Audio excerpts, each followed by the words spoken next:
तोड़ के उसके बाद भीतर से जो छिटकनी लगा था उसको खोले हैं, खोल के भीतर गए हैं। भीतर जाके तो वही पोजीशन देखे हैं, झूल रहा है। चैनल गेट बंद था, उनका बाहर जूता खुला था, लॉक नहीं था, फिर शटर भी लॉक नहीं था। शटर मैंने उठाया, कांच से देखा कि वो सुसाइड किए हुए थे। दोस्तों नमस्कार, मैं हूं प्रकाश चंद्र और आप देख रहे हैं इस वक्त युवा शक्ति न्यूज। हर खबर पैनी नजर। दोस्तों कोलकाता के वार्ड 23 में 5 नंबर कानू लाल लेन के इस दुकान के सामने आज हम लोग खड़े हैं।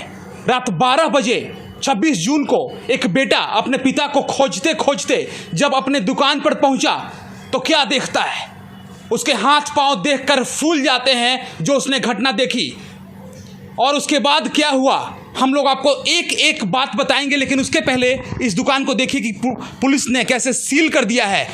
स्वर्ण व्यवसायी नंदलाल सोनी का फंदे से लटका हुआ जब शव बेटे ने देखा तो क्या बीती उस पर। आत्महत्या है या हत्या है, इस पूरी गुत्थी को अभी भी अनसुलझा ही समझिए।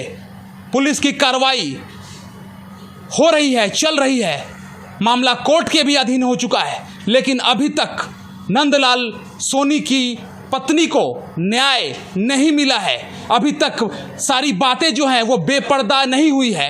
एक एक बात को आज अपने कैमरे पर आपको दिखाएंगे। उनके बेटे मयंक से आपको रूबरू करवाएंगे कि क्या हुआ था उस दिन, क्या देखा था मयंक ने। जब मयंक यहाँ दुकान पर 26 जून रात 12 बजे पहुँचता है पिता को खोजते खोजते, तो उसने क्या देखा। उसके होश उड़ गए होंगे जब उसने देखा कि उसके पिता फांसी के फंदे से खुद को लटका रखा है। उसके पहले मैं आपको बताऊं कि जब मयंक यहाँ पहुंचा था तो एक और चश्मदीद जो उस समय मयंक का हेल्प कर रहा था, इसी बिल्डिंग 5 नंबर कानू लाल लेन के बिल्डिंग के जो गार्ड हैं लक्ष्मण झा जी, उनसे हम लोग बातचीत करेंगे क्योंकि वो भी यहाँ पर मौजूद थे। लक्ष्मण जी, आप हमारे चैनल को बताइए कि उस रात को 26 जून को क्या हुआ था। आप उजाले में आ जाइए ताकि जो लोग हैं वो एक एक बारीकियों को समझ सके। फिर से मैं बताऊं, ये दुकान देख लीजिए पहले, जहां ताला लगा हुआ है, पुलिस ने सील कर दिया है। और पूरी घटना 26 जून को रात 12 बजे घटी है। लक्ष्मण झा सिक्योरिटी गार्ड हमारे साथ हैं। सबसे पहले बताइए कि क्या हुआ था, और जब उनके लड़के आए आप उस समय ड्यूटी पर कहाँ थे, कहाँ बैठे हुए थे? हम ड्यूटी पर इसी जगह सोए हुए थे। तो वो आए, आवाज़ दिए तो हम उठ के आया, क्या बात है। तो पापा घर नहीं पहुँचे हैं, हम वो तो दुकान में हैं। गेट खोले हैं, उसके बाद वो भीतर ढुके हैं तो ये गेट खुला हुआ था, बाद बाकी सब लगा हुआ था। ये शटर को उठाए हैं, उठाने के बाद कांच से देखे हैं, हाथ से कांच को मार के तोड़े हैं। तोड़ के उसके बाद भीतर से जो छिटकनी लगा था उसको खोले हैं, खोल के भीतर गए हैं। भीतर जाके तो वही पोजीशन देखे हैं, झूल रहा है। तो पाजामा पकड़ के रोने लगे, उसको ये किए। तब तक में हम लोग भी पहुंचने के बाद में उसको रस्सी काट के लाश को नीचे उतारे। नीचे उतारने के बाद में थाना पुलिस को सब जगह इन्फॉर्म किया गया। 10-15 मिनट के बाद में वो लोग सब कोई आ गए। आने के बाद में लाश उठा के यहाँ से पोस्टमार्टम के लिए हॉस्पिटल। देखिए दोस्तों, मैं आपको बताऊं कि ये 5 नंबर कानू लाल लेन जो है ये पोस्ता थाने के अंतर्गत पड़ता है। और जैसा कि लक्ष्मण झा बता रहे हैं कि जब उन्होंने बॉडी को देखा तो ये उनके जो बेटे थे वो लिपट कर इनसे रोने लगे। और ये दोनों ने मिलकर, आप लोगों ने पहले बॉडी को पहले उतार लिया या पहले पुलिस को फ़ोन किया? उतार लिया। उतारने के बाद पुलिस को फ़ोन किया गया। पहले आप लोगों ने बॉडी उतार लिया? हाँ, बॉडी उतारने के बाद पुलिस को फ़ोन किया गया। 10-15 मिनट के अंदर में पुलिस सब आ गए, उनके कुछ रिश्तेदार भी पहुंच गए। इसके बाद में तो बहुत बहुत धन्यवाद लक्ष्मण झा जी। और आप लोगों को बताऊं कि ये जो गुत्थी है इसको अभी भी अनसुलझी है। ऐसा लग रहा है जैसे इतने बड़ा गड्ढा बन गया है कि जितने उसमें हाथ डाला जाए उतने चूहे निकल रहे हैं। समझ में नहीं आ रहा है कि ये आत्महत्या है या हत्या है। और पुलिस जो है वो कार्रवाई कर रही है, लेकिन अभी तक कोई ठोस कार्रवाई हुई कि नहीं हुई, इस पर भी एक सवालिया निशान लग गया है। हम उनके बेटे मयंक से भी बात को पूरी जानने की कोशिश करेंगे कि रात को 12 बजे 26 जून को जब वो लड़का यहाँ पहुँचता है अपने पिता को खोजते खोजते, तो वो क्या देखता है। हालांकि लक्ष्मण झा जो कि इसके एकमात्र चश्मदीद हैं, उसके बेटे को छोड़कर उन्होंने बताया कि किस प्रकार से वो शटर के भीतर घुसते हैं। लेकिन आप एक बात बताइए कि क्या ऐसा इससे पहले भी हुआ कभी कि शटर जो है वो भीतर से लगा हो या कोई व्यक्ति उसके भीतर घुसा हो, कभी लगा हो? जब भी आते हैं कोई भी दुकानदार तो गेट बंद रहता है। वो लोग अपना भीतर में कारोबार करते हैं। अगर कस्टमर आता है तो बेल टिपता है, भीतर से खुलता है, कस्टमर ढुका, काम हो गया, फिर उधर से खुला, कस्टमर निकल गया, फिर उसके बाद बंद हो जाता है। कितना साल से आप यहाँ काम कर रहे हैं? हम यहाँ काम कर रहे हैं बहुत दिन से। तकरीबन कितना साल? इसमें हम 4-5 महीना से कर रहे हैं, लेकिन यहाँ पर हम करीब 10 साल से कर रहे हैं। ये जो नंदलाल जो हैं, ये कितने दिन से दुकान यहाँ चला रहे हैं? ये 2 साल के कछा-कछी। तो इससे पहले भी कभी वो रात को रुक गए होंगे, ऐसा कभी हुआ होगा? नहीं, ऐसा कभी नहीं हुआ है, लेकिन बाई चांस कभी कभी ऐसा होता है जो काम में देरी हो जाने से यहीं पर रह जाते हैं। देखिए दोस्तों, मैं आपको बताऊं कि एक एक बात हम लोग दर्शकों तक पहुंचा रहे हैं, उन लोगों तक पहुंचा रहे हैं जो अभी तक इस पूरी घटना से अनभिज्ञ थे। साथ में हमारी यह भी कोशिश है कि अगर पुलिसिया जो जांच चल रही है उसमें ये जो रिपोर्ट है या ये जो बात कह रहे हैं या इनके जो पुत्र होंगे मयंक जी, वो जो बात बोलेंगे उससे भी बहुत कुछ लीड मिल सकता है इस पूरे केस में, क्योंकि हत्या है या आत्महत्या है, इस पर से पर्दा उठाना बेहद जरूरी है। अब उसके पुत्र से हम लोग पूछते हैं कि 26 जून के रात 12 बजे उसने आखिर देखा तो क्या देखा। हमारे साथ इस वक्त मयंक है। मयंक बताएगा कि वो कैसे कितने बजे रात को पहुंचा और क्या देखा। मयंक, पापा कितने बजे तक पहले घर लौट जाते थे आमतौर पर, ये बताओ। आमतौर पर से वो 6 बजे 7 बजे तक लौट जाते थे, लेकिन वो निकले थे 5 साढ़े 5 बजे 6 बजे के आसपास वो निकले थे। बोले एक जन से मिल के आऊँगा, संडे के दिन था। लेकिन फिर 9 साढ़े 9 बज गई थी, उनका फ़ोन कुछ लग नहीं रहा था, फ़ोन स्विच ऑफ आ रहा था। तो मैं ढूंढने निकला, काफ़ी जगह गए थे लेकिन फिर कहीं मिला नहीं। फिर पता चला उनकी स्कूटी बाहर खड़ी है। तब यहाँ पे आके देखा तो चैनल गेट बंद था, उनका बाहर जूता खुला था, लॉक नहीं था। फिर शटर भी लॉक नहीं था। शटर मैंने उठाया, कांच से देखा कि वो सुसाइड किए हुए थे। उसके बाद मैं कांच फोड़ के अंदर घुसा, गेट लॉक करा, तब ये भैया दरवान जी लोग आए गए थे। उसके बाद में तो अब तुम ये बताओ कि पापा को फ़ोन पर ट्राई किए होगे कि अभी तक? ट्राई किया था लेकिन फ़ोन स्विच ऑफ आ रहा था, उनका फ़ोन बंद आ रहा था उनका। बहुत देर से ट्राई कर रहे थे हम लोग, 10 जनों को फ़ोन भी किए थे पूछने के लिए कि वहाँ पे है क्या, लेकिन कहीं मिले नहीं। इस दुकान में ये पूरी गली एकदम सब दुकानें बंद थी, तो यहाँ पे किसी से कांटेक्ट नहीं हो पाया ढूंढने का। तो सुसाइड नोट मिला था क्या? सुसाइड नोट मिला था, पुलिस के पास में है वो। उसमें एक वीडियो भी थी, वो भी पुलिस ने सीज कर ली है। सुसाइड नोट में मतलब किसका नाम क्या लिखा हुआ है? सुसाइड नोट में मेरी वाइफ का नाम है, उसके पापा, उसके मम्मी, उसके बहन, उसके भाई और उसके एक बड़े पापा, उन 5 जनों का नाम है।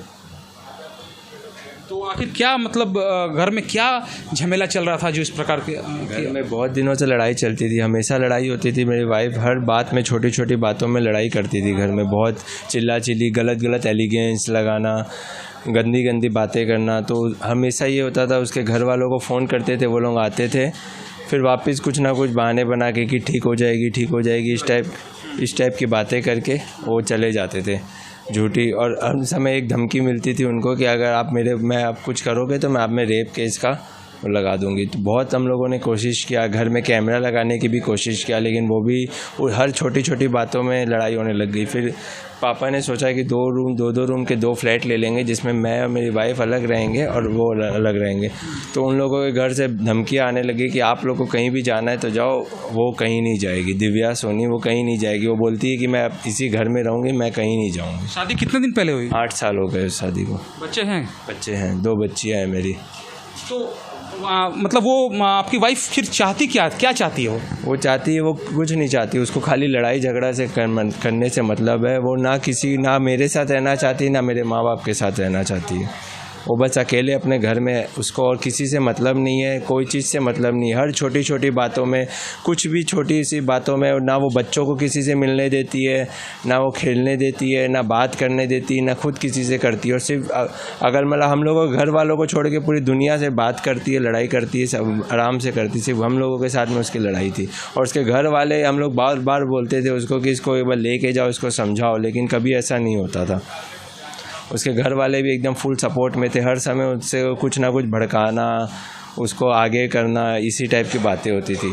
अभी जिस दिन वो सुसाइड किए थे उसके 1 घंटा पहले उसके भाई का फ़ोन आया था। वो भी यही बोल रहा था कि मेरी बहन कहीं नहीं जाएगी, वो उसी घर में रहेगी। कल को आप उसको कोठे में बैठा दोगे तो क्या करेंगे? तो आप लोग को कहीं भी जाना है तो आप जाओ, मेरी बहन कहीं नहीं जाएगी।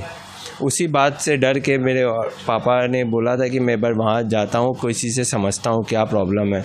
फिर वो ऐसा आके यहाँ पे ऐसा स्टेप कर लिया। मतलब जब बात एकदम बिगड़ गई तो फिर तब नंद रास्ता नहीं देखा गया। वो हर समय धमकियाँ मिलती थी उनको, उनके घर से। पापा को हर समय उसके घर वालों धमकियाँ देते थे कि इस टाइप का होगा तो ऐसा हो जाएगा। कल भी वो यही करके वो अब मेरे घर से निकल गई है बार कि मेरे पापा ने, ये मेरे ससुर ने मेरे साथ में गलत काम किया, इसीलिए वो जाके सुसाइड कर लिए, इस टाइप की। कल भी वो यही धमकी दी है। मतलब पापा पर अब एलिगेशन लगा रही है कि हम लोग उसको मारते थे, हम लोग उसको बंदी करके रखें, जबकि ऐसा कभी नहीं हुआ। वो अपनी मर्जी से जो करती थी वो करती थी। आज तक कभी ना उसको कोई किसी ने रे बोला ना तो बोला। तो अभी जब पुलिस की कार्रवाई चल रही है तो इस कार्रवाई से क्या आप खुश हैं? एफ को भी मैंने पुलिस को बोला है कि उसको आके कुछ एक्शन करो ना, लेकिन उन्होंने कुछ नहीं किया अभी तक।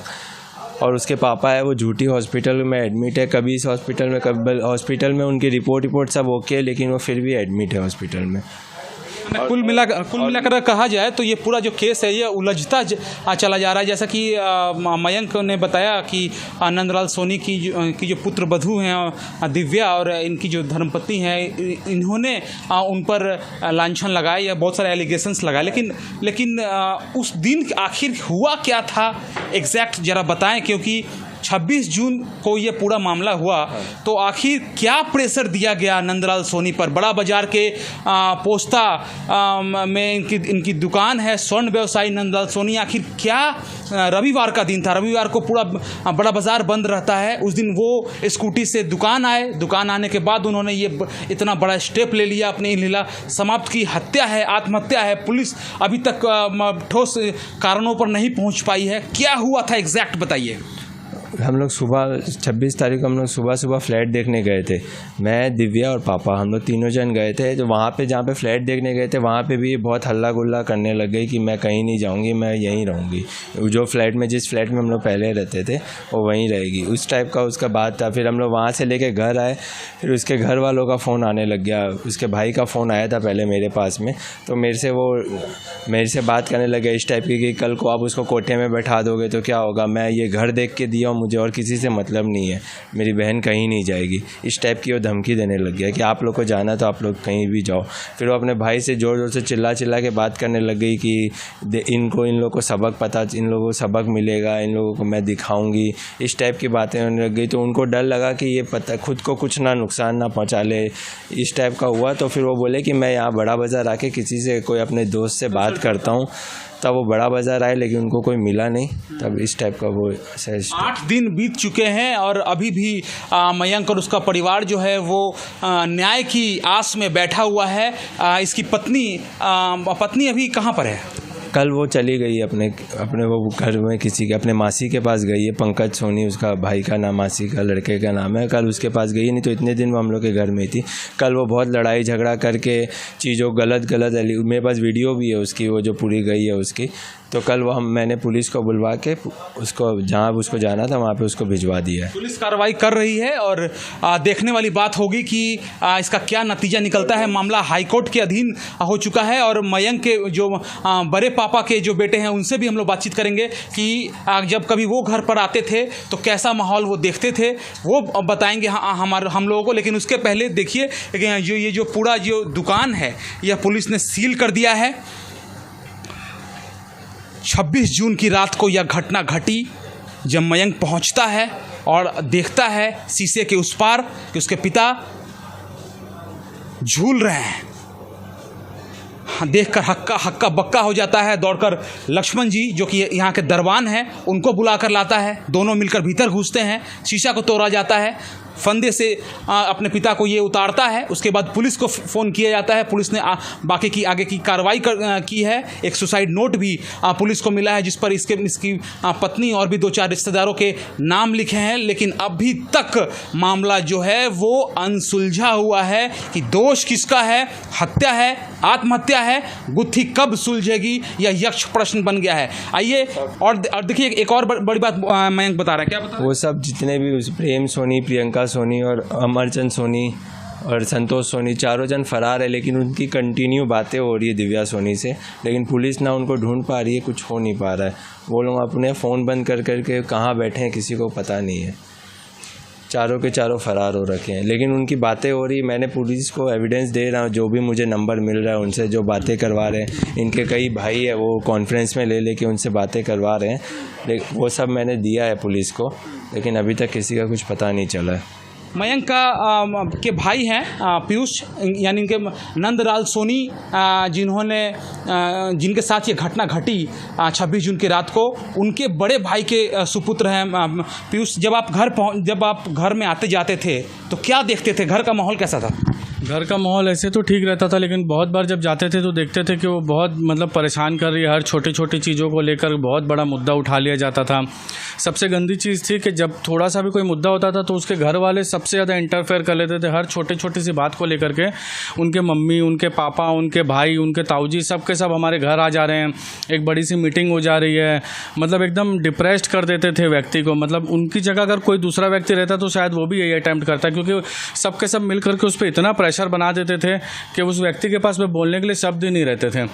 हर समय मतलब हर दूसरे दिन यही कला हो रही थी, हर दूसरे दिन। और उन्होंने अपनी चिट्ठी में लिखा है कम से कम 50 बार मीटिंग हो चुकी है। 50 बार उन्होंने गलत लिखा है, 50 बार से भी ज़्यादा मीटिंग हो चुकी है। 50 बार तो बड़ी मीटिंग हो चुकी है, जिसमें जो अमरचंद जी तोसावड़, जो अमरचंद तोसावड़, मुन्ना तोसावड़, उन्होंने चिट्ठी में नाम लिखा है, वो उसके ताऊजी हैं। वो हर बार बोलते थे मैं जयपुर में हूँ, मैं आके सेटलमेंट करा दूंगा, मैं यहाँ कलकत्ता में अभी थोड़ी देर में आके सेटलमेंट करा दूंगा। उन्होंने लास्ट कहा भी था कि भाई मैं इसको तभी घर में रखूँगा जब CCTV लग जाएगा। तो उन्होंने एकदम दबाव डाल दिया कि CCTV लग जाएगा तो बहू के घर में CCTV, हम CCTV लगाने नहीं देंगे, CCTV आप घर में क्यों लगा लोगे। और बहुत मतलब चारों तरफ से वो सबूत भी जोड़ने नहीं दे रहे थे। और आखिर इतने दबाव में आ गए थे हमारे चाचा के, उन्होंने ये मजबूरी में कदम उठा लिया। कुल मिलाकर जो मामला है सो पूरी तरह से उलझा हुआ है। एक तरफ नंदलाल सोनी के जो परिवार वाले हैं वो आरोप लगा रहे हैं कि दिव्या जो है उसके वजह से सब कुछ हुआ है, लेकिन दिव्या का क्या कुछ कहना है उससे भी हम लोग संपर्क साधने की कोशिश करेंगे। लेकिन उसके पहले आपको दिखाएं कि किस प्रकार से ये जो दुकान है ये पूरी तरह से सील्ड है, और जब तक पूरे मामले की छानबीन अच्छे से नहीं हो जाती, जब तक कुछ निष्कर्ष सामने निकलकर नहीं आ जाता, तब तक ये दुकान इसी प्रकार से सील रहेगी। और बड़ा बाजार पोस्ता के स्वर्ण व्यवसायी नंदलाल सोनी कांड में हत्या है या आत्महत्या, यह अभी भी यक्ष प्रश्न बना हुआ है। देखते रहिए युवा शक्ति न्यूज़, हर खबर पैनी नजर। अपने इलाके की खबरों को जानने के लिए युवा शक्ति चैनल को सब्सक्राइब करें।